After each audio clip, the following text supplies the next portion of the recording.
युगांतर पांडे जी। अब मैं डॉक्टर युगांतर पांडे जी से विनती करती हूँ कि आप राष्ट्र एवं धर्म की रक्षा तथा हिंदू समाज के कर्तव्य विषय पर उपस्थित लोगों का मार्गदर्शन करें। ज्ञानी होने के लिए आप सबसे क्षमा प्रार्थना हूँ। और अच्छा वक्ता तो कतई नहीं हूँ, कहीं ऐसा मौका नहीं लगा, लेकिन मौका दिया है आप लोगों ने, उसके लिए बहुत बहुत धन्यवाद। और आज जो हम लोगों के बीच शुभ अवसर है, आदि गुरु परमेश्वर शिव दक्षिणामूर्ति जी ने ब्रह्मा जी के जो चारों मानस पुत्र थे उनको अपना शिव ज्ञान दिया था, और जिसको वेद व्यास जी ने संकलित करके चार गणेश जी के हाथों से लिखवाया और चारों वेदों की रचना करी। तो आज वेद व्यास जी का जन्म दिवस है, और आज ही के दिन दक्षिणामूर्ति जी ने जो आदि गुरु थे उन्होंने ब्रह्मा जी के चारों मानस पुत्रों को ज्ञान दिया था, शिव ज्ञान। इसी का दिन है जिसके खोज पर हम लोग आज गुरु पूर्णिमा के महोत्सव पे संकलित हुए हैं। तो बेसिक जो आज हम लोग का संगठन का पर्पज था, आज हम लोग इकट्ठे होने की वजह है, वो जो हम लोगों की संख्या बता रही है कि आज हम लोगों का जुड़ने की वजह क्या है, यही सबसे बड़ा समस्या है कि आज संकट में है सनातन धर्म, बिल्कुल उसमें कोई दो राय नहीं, और सभी बात इस बात को महसूस भी कर रहे हैं। किसी भी माने 800 सालों का मुगलों का शासन या 200 सालों का अंग्रेजों का शासन हमारे ऊपर विपत्ति बन के आया, लेकिन कोई मिटा नहीं पाया, वो बिल्कुल भी सच है। लेकिन अब हम कहीं ना कहीं तो सिमट के इकट्ठे होते जा रहे हैं, जिस वजह से हम इस धोखे में कि हम सनातन हैं, कभी हमारा अंत नहीं, कभी हमारा नाम है, कभी हम एक ज़माने में ईरान तक वहाँ तक थे, और कभी एक ज़माने में अंगोरवाट के आगे तक हिंदू साम्राज्य था। आज हम हिंदुस्तान के एक बड़े हिस्से पर जरूर हैं, मगर पूरे हिंदुस्तान में हम नहीं रहते। तो ये एक समय है, और ये शायद आखिरी शताब्दी है कि जब हम अपने हिंदू सनातन धर्म को बचाने की लड़ाई लड़ सकते हैं। जो अगर ये लड़ाई हार गए, अब इसके बाद भागने की कोई जगह किसी के पास नहीं है। अफगानिस्तान, पाकिस्तान, बर्मा सभी जगह से भाग चुके हैं, और एक जगह पे कंदन सोनिया भाग गए हैं। यहाँ के बाद भागने का रास्ता आपके पास दूसरा नहीं है। तो इस विषय को हमेशा ध्यान में रखें, हमें जागृति करनी है। हमें किसी दूसरे धर्म से कोई भेदभाव नहीं है, किसी से कोई असहिष्णुता नहीं है। हम सब चाहते हैं सब बने, क्योंकि हमारे सनातन धर्म ने ही तो विश्व को मंत्र दिया वसुधैव कुटुंबकम का।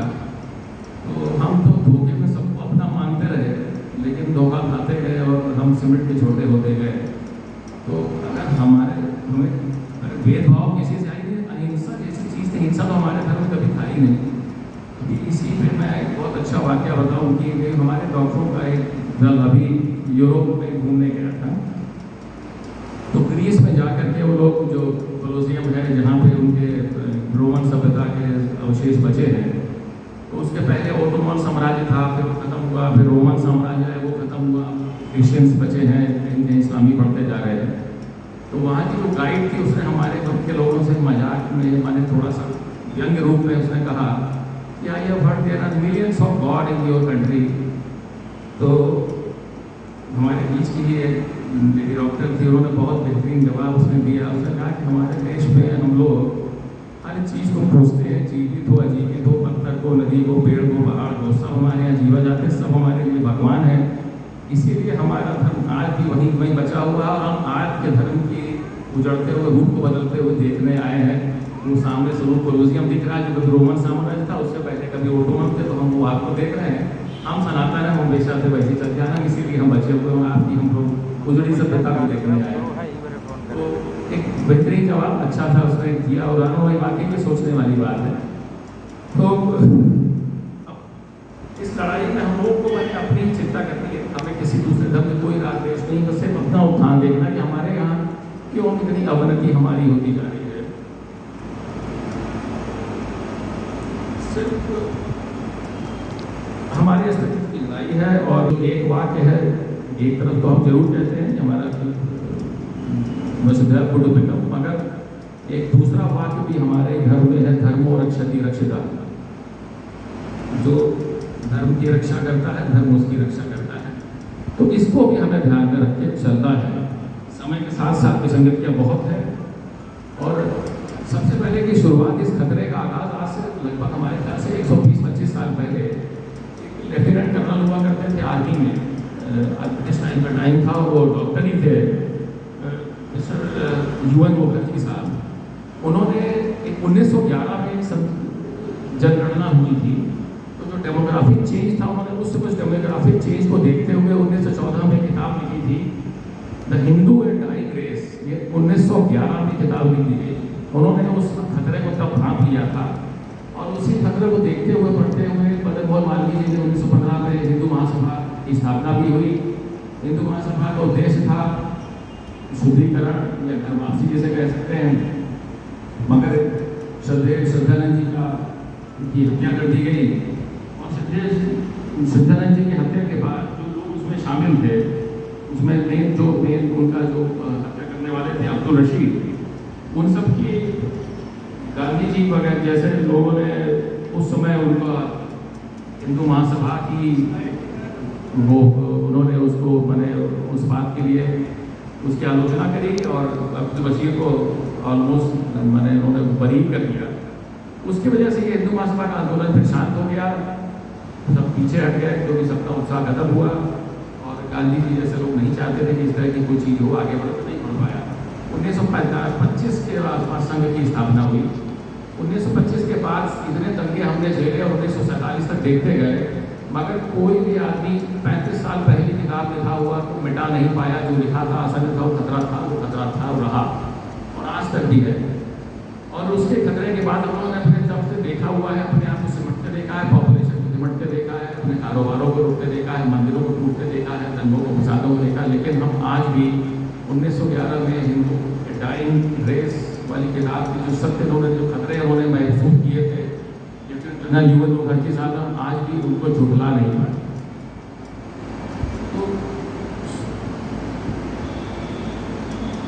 अब देश में लोकतंत्र आ गया, मतलब लोकतंत्र हमारे लिए कहीं कहीं ऐसा लगता है कि अभिशाप हो गया। क्या लोकतंत्र के जो मॉडल हम लोगों पर हमारे ऊपर थोपा गया, उसमें हमारे धर्म की सारी चीज़ें काट दी गई, हमारे ऊपर कुछ नहीं रहा। और लोकतंत्र का वो हिस्सा जो हम तुष्टिकरण की राजनीति से चढ़ गया, दूसरों को पूरी छूट दी, तो जो चाहे करें, धर्म परिवर्तन करवा लें, चाहे मल्टीपल विवाह करने हो, चाहे 3 तलाक हो, या हमारे धर्म के मठ मंदिरों को कब्जे में लेना हो, इनकी संपत्तियों को कब्जे में लेना हो, सब उनके पास था। तो ये लोकतंत्र भी हमारे लिए अभिशाप होता चला गया। और इस लोकतंत्र में जो संविधान हमने माना, वो क्या हो गया, किससे बदला गया, किसी की राय नहीं ली गई, कुछ लोगों ने मिलकर के संविधान बना लिया और बता दिया। तो कभी ऐसा तो कभी सुना नहीं कि किसी चीज़ के थ्रू, जैसे संविधान में जब सेकुलर वर्ड जोड़ा गया इंदिरा गांधी जी के टाइम में, तो क्या किसी से राय ली गई या किसी से कहीं मतगणना कराई गई? कुछ नहीं हुआ। 2, 4, 10, 15 लोगों ने अपने भविष्य को देखते हुए हमारे ऊपर थोप दिया, हमारा संविधान जो है वो सेकुलर हो गया। तो उसको सेकुलर की जगह सिकुलर कहना ज़्यादा सही वर्ड है। मैं SEC की जगह SICK लगाना शुरू करें, तब समझ में आता है कि इसका असली वर्ड क्या है। इट इज़ अ सिकुलरिज्म, कोई सेकुलरिज्म नहीं है। तो सेकुलरिज्म था जिसकी वजह की जिसकी सारा दर्श जो है सिर्फ एक ही समाज में झेला, एक ही धर्म में झेला, वो था हमारा सनातन धर्म। तो हमारे ऊपर कुछ भी आघात हो या हमारे यहाँ कुछ भी हो, जिसका किसी दूसरे देश से मतलब नहीं है, मगर उनमें इतनी एकता है कि 57 राष्ट्र एक हो जाते हैं। अगर आप अपने राम मंदिर का के ऊपर निर्णय लेना चाहें तो 57 की तरफ से कुछ न कुछ आ जाएगा, साहब ऐसा ना करिएगा, कोई कानून सम्मत काम होना चाहिए, उनका उनकी तरफ से लेटर आ जाएगा। नूपुर शर्मा हमारी तरफ से कुछ ऐसा बोलते जो शायद कंट्रोवर्शियल नहीं था, वो बिल्कुल नहीं था। कोई अगर आप सुने तो किसी बात को वो दूसरे की बात को कोट कर रही थी। उतने कई देशों के राष्ट्राध्यक्षों ने हमारे देश को बदनाम करने के लिए चिट्ठी तक निकाली। और अगर हमारे यहाँ कुछ भी होता है तो कोई फर्क नहीं पड़ता, किसी चीज़ में कोई नहीं आता, कोई यूनिटी नहीं, किसी से मतलब नहीं। हमारे आपस के पॉलिटिशियन ही इस बात पे नहीं होते, कह ठीक है मर गया क्या करना है। तो एक अजीबोगरीब परिस्थिति है कि एक तरफ वो सब डटते हैं और हम हिंदू राष्ट्र होकर भी अपने लोगों को नहीं बचा पाते, जिसमें क्लियर हम देखते हैं कि गलत हो रहा है। तो ये कुछ बातें सबसे ज़्यादा खतरनाक है और ये चिंता का विषय है। अवेयरनेस लानी पड़ेगी। 2-3 चीज़ें बहुत इम्पोर्टेंट हैं। सबसे ज़्यादा खतरनाक हमारा लोकतंत्र और लोकतंत्र में जो व्यवस्था। आज आप महाराष्ट्र का हाल देख रहे हैं कि किस तरह ठाकरे जी थे और उनके दोनों पुत्रों ने जो वहाँ मचा रखा है, ये क्या हो रहा है, भगवान जाने क्या हो रहा है। आप वेस्ट बंगाल के सामने आपके एग्जाम्पल है, क्या हो रहा है, कौन कर रहा है। तो हमारे तो हिंदू ही सबसे बड़े दुश्मन, हम क्यों किसी दूसरे को कोसते हैं। बंगाल का शासन किसके पास है? हिंदुओं के पास। और वो भी ब्राह्मणों के पास था। तो वो क्या कर रहे हैं, क्या कर रहे हैं, भगवान जाने क्या हो क्या रहा है, तमाशा कोई समझ नहीं सकता। और महाराष्ट्र में हुआ वो अभी आप देख ही रहे हैं क्या क्या चल रहा है। ऑलमोस्ट एक बिहार में भी वही हाल है, कोई किसी पे अड़ा हुआ है, कोई किसी पड़ा हुआ है, कोई जाति जनगणना करा करके हम लोग को आपस में रमाना चाहता है, जैसे सारे समस्या का समाधान पर जाति जनगणना ही है। तो जाति जनगणना की बात कर रहे हैं, वो ये नहीं बता रहे कि उनके दल में 13 बार उनके पिताजी अध्यक्ष भी बन गए, उनमें से कोई नहीं अध्यक्ष बना कि भाई 13 बार हो चुके, अब तो किसी दूसरे वाला को बना दो, लेकिन वो पिताजी रहेंगे अध्यक्ष उस पार्टी के और सबसे ज़्यादा नारा बुलंद करेंगे जाति जनगणना। तो इन सब चीज़ों के साथ आपस में हम लोग लड़े जा रहे हैं। तो हिंदू ही सबसे बड़ा हिंदू का दुश्मन है। लोकतंत्र हमारे लिए सबसे खतरनाक, लोकतंत्र पूरे विश्व में सबसे ज़्यादा खतरनाक है, क्योंकि जो जिनसे हमको सबसे ज़्यादा डर है उनको सबसे ज़्यादा मुफीद लोकतंत्र पड़ता है। वो कहीं भाग के जाएंगे, कभी भी उनके ऊपर आपदा आएगी, वो लोकतांत्रिक देश में जाएंगे, किसी भी डिक्टेटरशिप वाली कंट्री में शरण नहीं लेंगे। वहाँ जाने के बाद वो एक अपना ऑर्डर फॉलो करेंगे, 4% 5% होकर, मगर बल्क में वोटिंग करेंगे। और उस कंट्री में अगर लोकतंत्र हुआ और पक्ष और विपक्ष के बीच मतों का अंतर 4, 5, 6% के आसपास रहा, तो वो उनका 4% का जो गैप है वो उसको फिल करके कोई भी सरकार को गिरवा सकते हैं, किसी भी सरकार को। तो चाहे आज बेल्जियम हो, चाहे जर्मनी हो, चाहे फ्रांस हो, चाहे इंग्लैंड हो, किसी की हिम्मत नहीं है कि कुछ बोल रहे। वो सब आसन में खतरा देख रहे हैं कि है, मगर खतरा है क्या, सत्ता तो सबको चाहिए, पावर सबको चाहिए। तो वहाँ के नेता किसी हाल में सब देख रहे हैं खतरा, सबको पता है, मगर जो 4% 5% का वोट बैंक इतना इम्पॉर्टेंट है जो किसी भी तरह संतुलन को बिगाड़ सकता है। वो इसलिए इस हमारे जो सबसे ज़्यादा खतरनाक है उन सबके लिए पूरी दुनिया में सिर्फ लोकतंत्र सबसे मुफीद पड़ता है। अगर रशिया में आज लोकतंत्र नहीं है तो आपत्ति, या चाइना में नहीं, वहाँ कोई खतरा नहीं है। उन्होंने चेचन को खत्म करके बर्बाद कर दिया, उन्होंने उग्रस को दबा रखा है, लेकिन ना सऊदी अरब जाएंगे, ना वो दुबई जाएंगे, ना वो यूएई जाएंगे, कहीं नहीं जाएंगे। वो जाएंगे सिर्फ लोकतांत्रिक देशों में। और लोकतंत्र के वहाँ के जो नेता हैं वो सब आसन खतरे को देखते हुए भी उनको वेलकम करेंगे कि हमारा वोट बैंक और बढ़ रहा है, ये हमको आगे सत्ता दिला देगा। तो ये लोकतंत्र ही हमारे लिए सबसे बड़ा खतरनाक होता जा रहा है। दूसरी हमारी शिक्षा व्यवस्था। आज की तारीख में अगर आपको ये हिंदुस्तान में किसी बड़ी पोस्ट पे जाना है तो आपको अंग्रेजी जाना मस्ट है। मगर अंग्रेजी तो आप जा नहीं सकते कि आप खुद से बहुत अच्छी संसद बोलते हैं तो आपको देहातियों में लिस्ट में खड़ा कर दिया जाएगा कि ये बहुत बड़ा देहाती है, तो नागरिक तो बाबू बनेंगे, चपरासी बनेंगे, क्या करेंगे संबंध को। आप किसी MBA के एग्जाम में जाएंगे, ग्रुप डिस्कशन होगा, तो बेहतरीन अंग्रेजी आपके बहुत इंप्रेस करेगी। IAS इंटरव्यू में जाएंगे तो करेगी। उसके लिए क्या करना पड़ेगा, आपको कॉन्वेंट स्कूल में पढ़ना पड़ेगा। तो जब कॉन्वेंट स्कूल में आप पढ़ के जाएंगे तो आप क्या जानेंगे अपने धर्म के बारे में, अपनी संस्कृति के बारे में, अपने रूप के बारे में। और तो जब टॉप सीट पे आपको बड़े ब्यूरोक्रेसी में जाना है, आपको मैनेजमेंट में जाना है, आपको जुडिशरी में जाना है, उसका पहला क्राइटेरिया एक अच्छी अंग्रेजी। आप सुप्रीम कोर्ट में बहस हो लीजिए, गजब की अंग्रेजी होती है तो कोई डाउट नहीं, लेकिन वही होती है। तो ये जब हो गया तो आपने अपनी जड़ें काटने का इंतजाम तो पहले से कर रखा है। और अफसोस की बात यह है कि अब सरकार की की है, लेकिन वो सुधार आमूलचूल सुधार जो होने चाहिए वो बहुत धीमे हैं। शिक्षा के सुधार में कोई सुधार इस तरह का नहीं होता मुझे दिख रहा, और बल्कि जो स्तर था वो थोड़ा सा नीचे ज़्यादा दिख रहा है कि हम अभी इंफ्रास्ट्रक्चर मेंटेन करने में लगे, लेकिन स्तर अपना ज़्यादा जा रहा है। मेन हमारे सबसे बड़े शिक्षा में बहुत बड़ा सुधार और लोकतांत्रिक व्यवस्था में सुधार ये बहुत जरूरी है। जन चेतना फैलाना वही है, लेकिन बहुत निराश होने की जरूरत नहीं है। अगर इतनी निराशा होती तो आज 303 सीट लेकर के आज BJP नहीं पहुंची होती और नहीं होते है। हमें मतलब फिर से उत्साह से नई प्लानिंग के साथ अवेयरनेस फैलाना है कि हमारे जो सोते हैं उसको जगाने की कोशिश किया जाए, इसको समझा जाए।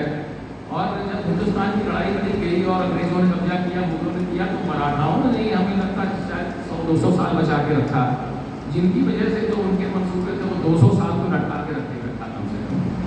तो एक बार फिर श्रद्धेय अठावले जी महाराष्ट्र से आए और फिर मराठियों ने ही हम लोगों को बनाया है।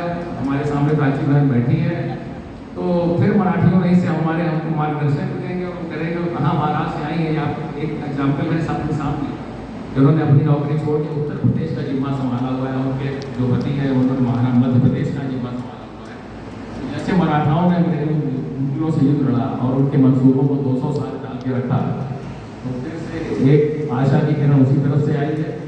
बहुत निराशा की बात नहीं है, हमें सत्ता मिली है, सत्ता को बरकरार रखना जरूरी है। इसी से एक उम्मीद है, इसके बाद उम्मीद की किरण वाकई नहीं रहती है। कि बस अपने हिस्से की लड़ाई सबको लड़नी है, सबको इंडिविजुअल तौर पर लड़नी है, किसी के मार्गदर्शन मिले मगर अपनी अपनी लेवल के अंदर जो जाती है उतना ही करिए। मंदिरों में अपना मिलना, अपनी संस्कृति की रक्षा, अपने धर्म की रक्षा और जो हमारी इतिहास है उसको अच्छे से पढ़े समझे, कि उतना अवेयरनेस फैल जाए तो बहुत ज़रूरी है। और अब शुरुआत बच्चों से करना सबसे ज़रूरी। आज के तारीख में अगर हम अपने बच्चों को भी सिखा दें अपना इतिहास, अपना कल्चर, कैसे पूजा की जाती है, कैसे परंपराएँ होती है, क्यों कैसे होता है, ये भी अगर आज से भी सिखाना शुरू करते हैं तो हमारी नींव एक नई नींव पड़ेगी जो फिर से मजबूत होगी चली जाएगी, जिसको तोड़ना बहुत मुश्किल होगा। तो मैं ज़्यादा समय न लेते हुए इन शब्दों के साथ मैं सबको गुरु पूर्णिमा की बहुत बहुत बधाई देता हूँ, क्योंकि और हमसे जो असली ज्ञानी बनता है वो है जिनके वर्षों से आपको आगे ज्ञान मिलेगा और जिस उद्देश्य से हम लोग आए हैं उसको हम लोग आगे